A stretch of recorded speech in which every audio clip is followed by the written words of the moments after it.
믿기 어려운 일이 벌어졌습니다. 싱가포르의 명문 고등학교에서 중국어도 영어도 아닌 한 글자가 아이들을 하나로 읽기 시작했습니다. 과연 무슨 일이 있었던 걸까요? 600년 전 세종대왕이 만든 글자가 어떻게 21세기 아이들의 마음을 바꾸었는지 지금부터 함께 확인해 보시죠. 시청 전 구독과 좋아요, 그리고 따뜻한 댓글도 부탁드립니다. 지금 시작합니다. 안녕하세요. 저는 리사 윤이라고 합니다. 싱가포르 국제고등학교에서 언어교육을 가르치고 있습니다. 이 이야기는 몇 년 전 제가 교실에서 한글을 꺼내 들었을 때 시작된 이야기입니다. 그 교실엔 명문가 자녀들이 모여 있었습니다. 부모는 대부분 국회의원, 대기업 CEO, 유명 로펌 변호사, 싱가포르 정재계의 핵심 인물들이었죠. 아이들은 영어를 유창하게 구사했고 대부분 제2외국어로 중국어를 배웠습니다. 하지만 아이들의 얼굴에선 활기를 찾을 수 없었습니다. 서로 영어로 대화할 수 있음에도 말이 없었고 특히 중국어 시간이 되면 이상할 정도로 분위기가 가라앉았습니다. 어떤 감정인지 설명하긴 어려웠지만 그건 분명 피로감이었어요. 아이들은 말하지 않았지만 저는 느낄 수 있었습니다. 우리가 정말 이 언어를 배우고 싶은 걸까라는 질문이 그들 안에 맴돌고 있다는 걸요. 한 번은 한 여학생이 조용히 말했습니다. 우리는 다들 중국어를 배우고 있지만 아무도 이 언어로 살아가고 있진 않아요. 그 말이 유난히 깊게 박혔습니다. 사실 싱가포르는 영어, 중국어, 말레이어, 타밀어 4가지 언어가 공용어로 지정된 다원어 국가입니다. 겉으로 보면 언어 다양성이 잘 조화된 이상적인 시스템 같아 보이죠? 하지만 제가 현장에서 체감한 현실은 조금 달랐습니다. 싱가포르의 다원어 정책은 표면적으로는 조화와 포용을 말하지만 실제로는 언어 능력에 따른 새로운 계층화를 만들어냈습니다. 영어와 중국어를 능숙하게 사용하는 학생들은 더 좋은 직장, 더 많은 기회를 보장받는 반면 말레이어나 타밀어만 사용하는 이민자 가정의 아이들은 점점 시스템의 가장자리에 밀려나고 있었죠. 특히 이민자 가정의 학생들에게 중국어는 또 하나의 언어가 아니라 감당하기 버거운 기준이 되었습니다. 학교에선 평가 기준이 되고 집에선 부모님도 잘 못하는 언어이니 아이들은 늙긴 세대가 되어버리는 거죠. 그런 구조 안에서 아이들이 점점 말수가 줄고 자신을 드러내지 않게 되는 것은 어쩌면 당연한 일이었는지도 몰라요. 그리고 그러한 침묵이 응축된 공간이 바로 제가 담당하던 그 교실이었습니다. 그 흐름을 바꾼 계기는 뜻밖에도 한 아이의 이름에서 시작됐습니다. 인도계 학생 사라스는 어느 날 자신의 이름을 3가지 언어로 적어오는 과제를 수행하며 영어, 타밀어, 그리고 마지막으로 낯선 글씨로 자신의 이름을 써왔어요. 그건 바로 사라스를 한글로 적은 것이었습니다. 이건 어디서 배웠니? 하고 묻자 사라스는 부끄러운 듯 웃으며 말했어요. K-팝 자막 따라하다가요. 그냥 써봤는데 이게 제 발음을 그대로 담아내는 느낌이 들었어요. 다른 언어로는 항상 조금씩 이상해지거든요. 그 말에 저는 잠시 말을 잃었어요. 그 아이의 조용한 말 한마디가 이 교실 안에서 처음으로 정확히 불린 존재가 되어보고 싶다는 마음으로 들렸기 때문입니다. 그날 저는 늦은 밤까지 잠을 이루지 못했습니다. 이 아이들에게 필요한 건 또 하나의 새로운 언어가 아니라 자기 목소리를 담을 수 있는 그릇이 아닐까? 누군가의 언어에 끼워 맞추는 게 아니라 있는 그대로의 소리를 담아줄 수 있는 문자, 그 문자가 어쩌면 한글이 될 수 있지 않을까? 그 다음 주 저는 실험적인 프로젝트를 제안했습니다. 이번 학기에는 조금 특별한 프로젝트를 합니다. 우리는 서로의 언어를 한글로 옮겨볼 거예요. 아이들의 반응은 복잡했습니다. 한글이요. 한국어는 배우지 않잖아요. 왜 하필 한국어예요? 저는 칠판에 하나씩 적어 보이며 설명했어요. 한글은 소리를 듣고 그 소리를 있는 그대로 글자로 만들 수 있는 과학적인 문자예요. 이름이 영어식 철자나 중국식 성조에 맞지 않더라도 한글은 발음 나는 대로 정확히 표현할 수 있어요. 중국어든 타밀어든 말레이어든 어떤 언어든 표현할 수 있죠. 이건 언어를 배우는 수업이 아니라 여러분 각자의 말과 이름을 그대로 적어보는 실험이에요. 존중받을 수 있도록요. 아이들은 의아해하면서도 흥미를 느끼는 듯했어요. 그리고 첫 번째 과제가 시작됐습니다. 각자의 이름을 한글로 써보세요. 결과는 놀라웠습니다. 중국계 학생 리아오지엔, 말레이계 학생 누르아피카, 인도계 학생 아룬쿠마르, 필리핀계 학생 제이드 마리 모두가 자신의 이름이 자신의 소리 그대로 어색함 없이 표현된다는 사실에 깜짝 놀랐습니다. 자신이 실제로 발음하는 대로 그 소리를 맞춰 글자로 쓸 수 있었어요. 어떤 언어를 쓰든 어떤 발음이든 한글은 그걸 글자로 표현해줄 수 있다는 걸 알게 되자 아이들의 반응이 달라졌습니다. 처음으로 누군가 제 이름을 제대로 읽어줬어요. 중국어로는 제 발음이 항상 어색했는데 한글은 느낌이 달라요. 이건 마치 나를 위한 글자 같아요. 아이들의 눈빛이 바뀌기 시작했습니다. 그리고 스스로 새로운 시도를 하기 시작했어요. 2주 차부터 아이들은 자신의 가족 언어를 한글로 적어보기에 도전했습니다. 엄마라는 단어를 말레이어로, 타밀어로, 중국어로, 아랍어로 표현하고 그 발음을 한글로 적으며 비로소 서로의 말이 들리기 시작했습니다. 수업이 끝난 후에도 아이들은 자발적으로 모여 서로의 말을 한글로 옮겨보고 발음해보며 웃음을 나눴습니다. 처음엔 침묵만 흐르던 교실에 이제는 조용한 발음 연습 소리와 서툰 억양에 터지는 웃음소리가 가득했어요. 이건 진짜 신기해요. 말은 다르지만 글자는 같잖아요. 우리가 같은 종이에 말하고 있는 것 같아요. 그날 한 남학생이 말했습니다. 솔직히 전 중국어 수업이 싫었어요.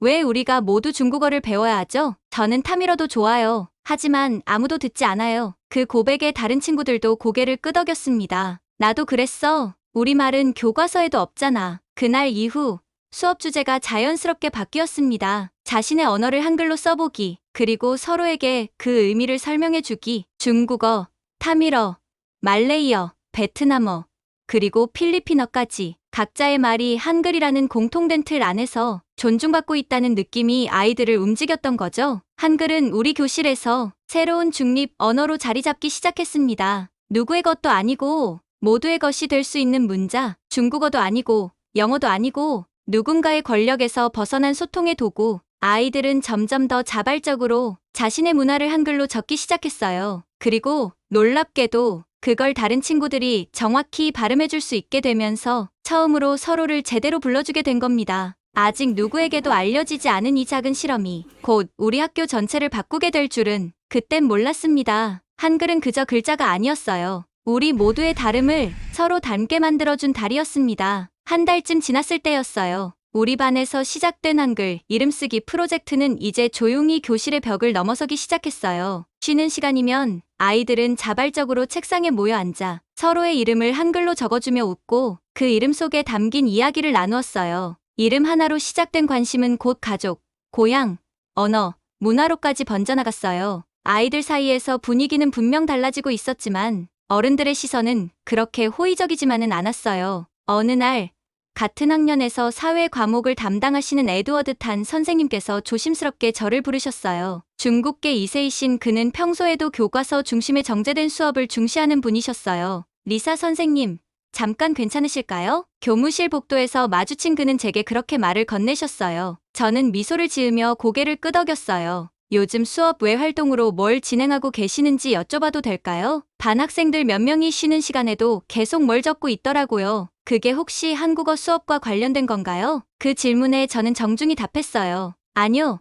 한국어를 가르치는 건 아니에요. 아이들이 자기 이름이나 가족 이야기를 자신의 언어로 적어보는 활동이에요. 그런데 기존 문자로는 표현하기 어렵거나 복잡해서 소리를 정확히 옮길 수 있는 한글을 활용해보고 있어요. 에드워드 선생님은 고개를 천천히 끄덕이셨어요. 그러다 조심스럽게 덧붙이셨어요. 저는 문화 다양성 자체엔 물론 찬성합니다만 혹시 일부 학부모들이 오해하실 수도 있을 것 같아서요. 요즘 한국 문화가 워낙 유행이다 보니 또 하나의 문화 강요로 받아들여지지 않을까 걱정이 돼서요. 그 말씀이 틀린 건 아니었어요. 정치, 경제, 교육까지 언어 하나의 예민한 사회 속에서 한글이라는 낯선 문자가 어떤 오해를 불러올 수 있는지 저도 잘 알고 있었어요. 하지만 동시에 마음 한구석은 무거워졌어요. 이 프로젝트는 누구의 문화를 앞세우는 게 아니라 모두가 자신의 목소리를 존중받을 수 있도록 돕는 작업이었거든요. 그리고 그 우려는 곧 현실이 되었어요. 며칠 뒤 학교 게시판에 항의성 민원이 붙어 있었어요.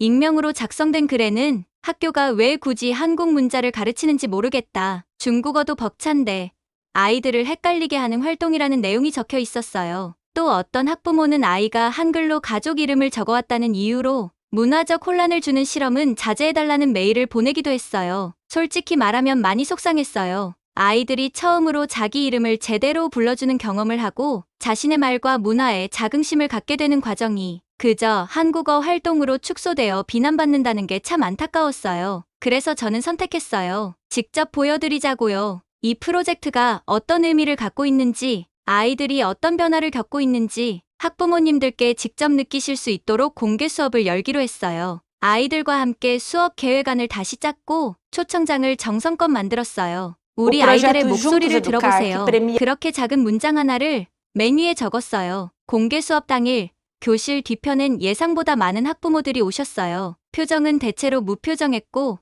어떤 분들은 팔짱을 낀 채 서 계셨어요. 그 중엔 학교 운영위원이자 지역사회에서 영향력 있는 분인 리차이린 여사님도 계셨어요. 중국계 학부모들의 의견을 종종 학교에 전달하시는 분이었죠. 아이들은 한 명씩 앞에 나와 자신의 이름과 그 이름에 담긴 사연을 한글로 적어 발표했어요. 제 이름은 자밀이에요. 많은 친구들이 그냥 재미라고 줄여 불렀어요. 하지만 제 이름은 아버지가 저에게 아름다움이라는 의미를 담아주신 거예요. 한글로 쓰고 소리내어 불러보니까 처음으로 내 이름이 그대로 인정받는 느낌이었어요. 그 다음은 필리핀계 여학생 아일라였어요. 저희 집엔 할머니가 함께 사세요. 할머니는 영어를 잘 못하세요. 근데 제가 할머니 이름을 한글로 써서 친구들한테 보여줬을 때 처음으로 누가 저희 가족 이름을 읽어줬어요. 그게 너무 신기하고 기뻐서 엄마한테 말했더니 엄마가 우셨어요. 그 순간 교실 뒤편에서 조용한 탄성이 들렸어요. 차이린 여사님도 고개를 살짝 끄덕이고 계셨어요. 그리고 마지막으로 타밀계 학생 사라스와띠가 발표했어요. 많은 사람들이 제 이름이 너무 길고 어렵다며 줄여 부르세요. 사라라고요. 근데 제 이름은 인도 신화에서 지혜의 여신 이름이에요. 엄마가 기도 끝에 얻은 아이여서 그렇게 지었대요. 한글로 적고 친구들이 연습해서 처음으로 사라스와띠라고 불러줬을 때 저는 학교에서 처음으로 제 이름이 환영받는 느낌을 받았어요. 그 말을 들은 순간 제 눈가도 시큰해졌어요. 아이의 목소리는 떨렸지만 그 안엔 커다란 용기가 담겨 있었어요. 그 발표가 끝나고 교실은 조용했어요. 그러다 한 어머니가 손수건으로 눈물을 닦는 모습이 보였고 조금 뒤에 조용히 박수가 울리기 시작했어요. 그 박수의 시작은 바로 차이린 여사님이셨어요. 그날 수업이 끝난 후 한말레이계 아버지가 제게 다가와 조용히 말씀하셨어요. 선생님, 오늘 수업 감사합니다. 우리 아이가 왜 그렇게 열심히 이름을 적었는지 이제 알 것 같아요. 그거 그냥 글씨 연습인 줄 알았어요. 그게 자기를 표현하는 일이었군요. 그 말을 들었을 때 저는 정말 말없이 고개만 끄덕였어요. 가슴 깊은 곳에서 뭔가 울컥 올라오는 걸 느꼈어요. 그날 밤 에드워드 선생님에게서 짧은 메시지가 왔어요. 오늘 수업 봤습니다. 저도 이제 제 반 아이들 이름 한 명 한 명 다시 불러봐야겠어요. 핸드폰을 내려놓고 저는 조용히 웃었어요. 이 프로젝트는 누군가에게 문자를 가르치는 수업이 아니라 사람과 사람 사이를 잇는 달이었어요. 한글이라는 문자는 그저 도구였고 진짜로 이어진 건 서로를 향한 마음이었어요. 그리고 그날 저는 확신했어요. 우리가 불러주는 이름 하나하나에 서로를 바라보는 존중과 사랑이 담겨 있다는 것을요. 그걸 함께 나눈 이 수업은 제게 평생 잊지 못할 순간이 되었어요. 공개 수업이 끝나고 몇 주 동안 분위기는 참 좋았어요. 학부모님들의 반응도 전반적으로 긍정적이었고 아이들은 더 적극적으로 자신의 이름과 이야기를 표현했어요. 다른 반 선생님들 가운데서도 슬며시 관심을 보이는 분들이 생겼고 우리 반에도 한글 활동 도입해볼 수 있을까요? 하고 조심스레 물어오는 경우도 있었어요. 저는 느꼈어요. 이건 단순히 언어 교육이 아니라 존중과 연결을 회복하는 수업이라는 걸요. 그리고 그 믿음은 자연스럽게 다음 단계로 이어졌어요. 학교 측에서도 프로젝트의 긍정적인 영향에 주목하기 시작했고 교장 선생님과 교육과정부장님께서 저를 따로 불러 회의를 요청하셨어요. 리사 선생님, 학부모 공개 수업 이후 교무회의에서도 긍정적인 피드백이 많았습니다. 혹시 이 프로그램을 다른 학년 혹은 타 과목과 연계하는 방안 생각해보신 적 있나요? 그 말에 저는 너무 놀라고 기뻤어요. 정식 확대 운영이라니 처음 아이들 12명과 조심스럽게 시작한 이 활동이 이제 학교의 정규 프로그램 일부가 될 수도 있다는 사실이 아직도 믿기지 않았어요. 그리고 곧 학교 SNS에 한글 이름 프로젝트의 모습이 올라갔고 서로의 문화를 존중하는 새로운 수업이라는 제목으로 지역 교육청 블로그에 소개되기까지 했어요. 아이들이 쓴 손글씨 사진, 이름 옆에 붙인 설명들, 친구가 친구의 이름을 읽어주는 짧은 영상 정말 예쁘고 따뜻한 이미지들이었죠. 그런데 그게 시작이었어요. 전혀 예상하지 못했던 방향으로 일이 전개되기 시작했어요. 일주일쯤 후였어요. 학교로 한 통의 공문이 도착했어요. 보낸 곳은 싱가포르 주재 중국 대사관 문화부였습니다. 공문의 내용은 생각보다 훨씬 직설적이었어요. 귀학교의 프로그램 중 특정 국가 문자의 과도한 노출은 지역사회 내 언어 정체성 혼란을 유발할 수 있으며 중국어를 포함한 기존 공용어의 권위와 균형을 해치는 우려가 있습니다. 그 순간 심장이 철렁 내려앉았어요. 이건 단순한 민원이 아니었어요. 이제는 외교적 사안으로 번질 가능성이 있다는 뜻이었어요. 교장 선생님도 무척 당황하신 눈치였어요. 리사 선생님, 잠시 프로젝트는 중단하는 게 어떨까요? 중국 대사관에서 항의가 들어올 줄은 전혀 예상하지 못했습니다. 이건 학교 차원을 넘는 문제일 수도 있어요. 제가 뭐라고 말해야 할지 몰라 한참 말없이 앉아 있었어요. 아이들이 그토록 자부심을 갖기 시작한 활동인데 그게 누구에게 문화적 위협으로 비춰졌다는 사실이 너무 억울했어요. 정말 이걸 멈춰야 할까요? 그날 밤 저는 책상 앞에 앉아 그동안 아이들이 쓴 이름 카드를 하나하나 다시 꺼내봤어요. 아룬쿠마르, 누르아피카, 리아오지엔, 사라스와티, 이 글자들이 무슨 위협이 된다는 걸까요? 그때 문득 그중 한 장 뒷면에 적힌 짧은 메모가 눈에 들어왔어요. 선생님, 한글은 우리 이름을 더 빛나게 해주었어요. 그 문장을 읽는 순간 눈물이 터져 나왔어요. 그저 읽힐 수 없던 이름을 한 번쯤은 누구에게도 틀리지 않고 불릴 수 있게 해주고 싶었던 마음이 어떻게 이렇게 돌아올 수 있는 걸까요? 그런데 외부의 반응과는 달리 교실 안에서는 더 놀라운 일들이 일어나고 있었어요. 아이들은 한글로 이름을 쓰는 걸 넘어 다른 과목에서도 자발적으로 활용하기 시작했어요. 어려운 과학 용어나 역사 지명을 한글로 적어보며 발음에 익숙해지고 수업 내용을 더 쉽게 이해하게 된 거예요. 특히 중국어를 배우는 비중국계 학생들이 성조나 발음을 외울 때 한글을 활용하면서 눈에 띄게 실력이 향상됐어요. 어떤 학생은 한글로 적어두면 내 말처럼 느껴져서 외우기 훨씬 쉬워요라고 말했어요. 중간고사 결과가 나왔을 때 프로젝트에 참여한 학생들의 평균 언어, 과목 성적이 15% 가까이 상승했어요. 영어 독해력도 소폭 향상됐고 중국어 성적은 특히 큰 폭으로 올랐어요. 아이들이 성취를 경험하자 자신감이 붙었고 그 자신감은 다시 더 깊은 학습으로 이어졌어요. 한 아이는 가족 언어의 단어를 모아 작은 사전을 만들기 시작했고 친구들도 함께 다양한 언어 표현을 한글로 적으며 자연스럽게 교류했어요. 교실은 더 이상 시험 준비를 위한 공간이 아니라 서로의 문화를 나누며 배워가는 공간이 되어가고 있었어요. 그리고 그 중심에 한글이 있었어요. 며칠 뒤 교육부 산하 고등학교 연합 커뮤니티에서 초청을 받았어요. 다문화 언어교육 사례 발표를 요청하는 자리였죠. 주저했지만 저는 나가기로 했어요. 누군가는 이 이야기를 정확히 그리고 당당하게 해야 할 것 같았어요. 발표 날 저는 다른 교사들과 교육청 관계자들 앞에서 조용히 이야기했어요. 제가 이 수업을 시작한 건 학생들에게 또 하나의 외국어를 가르치기 위해서가 아니었습니다. 그들의 이름이 제대로 불리는 경험을 통해 자신의 문화와 언어가 소외된 것이 아니라 살아있는 것임을 알려주고 싶었어요. 이야기가 끝나자 생각보다 큰 박수가 터졌어요. 그리고 다가와서 악수를 청한 말레이계 교장 한 분이 이런 말씀을 해주셨어요. 우리 학교 아이들도 똑같은 문제를 겪고 있어요. 중국어 못하면 뒤처진다는 불안감, 자기 언어를 말할 수 없다는 수치심, 그거 정말 바꿔야죠. 그 순간 이 작은 한글 프로젝트가 단지 한 학교의 실험이 아니라 싱가포르라는 다문화 사회 안에서 존중이라는 개념을 재정의하는 출발점이 될 수 있다는 희망이 생겼어요. 하지만 상황은 그렇게 쉽게 풀리지는 않았어요. SNS에서는 일부 정치 성향 계정에서 한글 문화 침투, 언어 주권 위협이라는 말도 안 되는 표현들이 떠돌기 시작했고 어떤 익명의 교육 블로거는 조용한 문화식민주의라는 자극적인 표현으로 저를 겨냥한 글을 올리기도 했어요. 저는 SNS를 꺼두었고 아이들에게도 조심스럽게 부탁했어요. 혹시라도 너의 활동이 기사로 나와도 너무 신경 쓰지 마렴. 우리는 누군가를 바꾸려는 게 아니라 단지 서로를 더 잘 이해하려는 거니까. 아이들은 조용히 고개를 끄덕였어요. 그리고 그 다음 날 제 책상 위에는 학생들이 자발적으로 만든 한 권의 작은 책자가 놓여 있었어요. 우리 이름의 이야기, 표지는 종이지만 안에는 아이들 30명의 이름, 그 이름에 담긴 가족의 의미, 그리고 한글로 쓴 발음이 정성스럽게 정리되어 있었어요. 마지막 장엔 이런 문장이 적혀 있었어요. 이건 어느 나라 글자가 아니라